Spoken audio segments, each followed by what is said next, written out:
দুপুর বন্ধুরা, দুপুরবেলা খাওয়া দাওয়া নিয়ে চলে এসেছি। তো চলো দেখিয়ে দিই আজকে দুপুরে কি কি মেনু হয়েছে। তো সবার খাওয়া দাওয়া হয়ে গেছে, আমি খেতে বসেছি। এই যে প্রথমেই সাদা ভাত, তার সাথে রয়েছে এই যে লেবুটা দারুণ রস আর দারুণ সেন্ট রয়েছে। আমার প্রিয় মাছের তেল ভাজা বেগুন দিয়ে আলু দিয়ে, ঠিক আছে। এটা দিয়ে ভাতটা আমার দারুণ লাগে। আর বিশ্বাস করো এত তেল বেরিয়েছে, মানে 250 গ্রাম তেল ফেলে দিলাম, মানে ঝরিয়ে। অত তেল খাওয়া ঠিক নয়, তাও এই যে পাশে পাশে তেল রয়েছে। তবু আমি মাছের তেল রান্না করি, সর্ষের তেল বা সাদা তেল কোনো কিছুই দিই না, এমনি শুকনো কড়াইয়ে। এখানে রয়েছে কলাইয়ের ডাল, ভালোবাসি তবে নিরামিষের দিনে।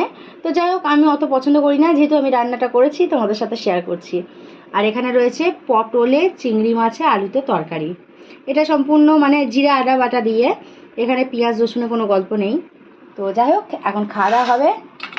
চলো, আগে এটা দিয়ে খাবো নাকি ভাবছি। দারুণ হয়েছে, এটা পরে খাবো।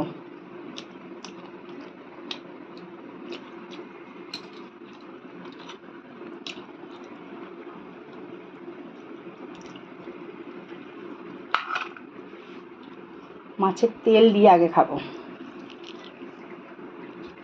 লেবুর রসটা দেখছো, একবারে গরম গরম। তোমাদের দাদাভাই কিন্তু মাছের তেল খায় না, আমি আর মেয়ে পছন্দ করি। এই যে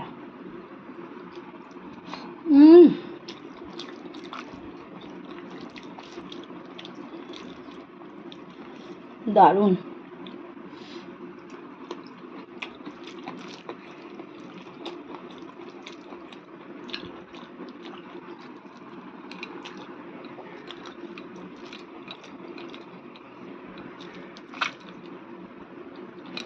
পটকা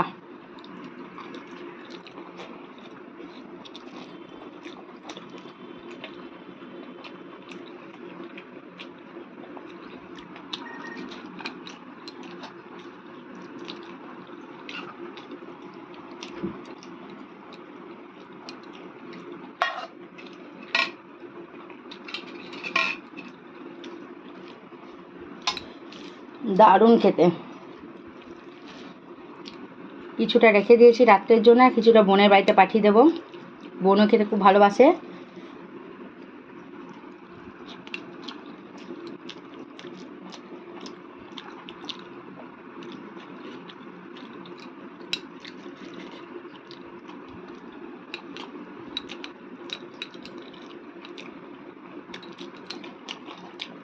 চিংড়ি মাছের তরকারিটা ভালো হয়েছে।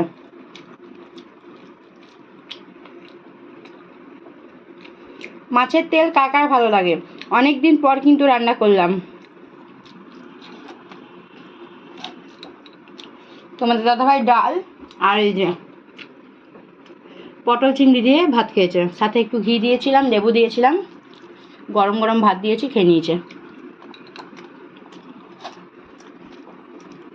তো যাই হোক, এই ছিল আজকে মেনু। সবাই ভালো থেকো, সুস্থ থেকো, আমার পাশে থেকো। ভিডিওগুলো ভালো লাগলে লাইক কমেন্ট শেয়ার করে দিও, ঠিক আছে। তো চলো, টাটা বাই বাই, সবাই ভালো থেকো।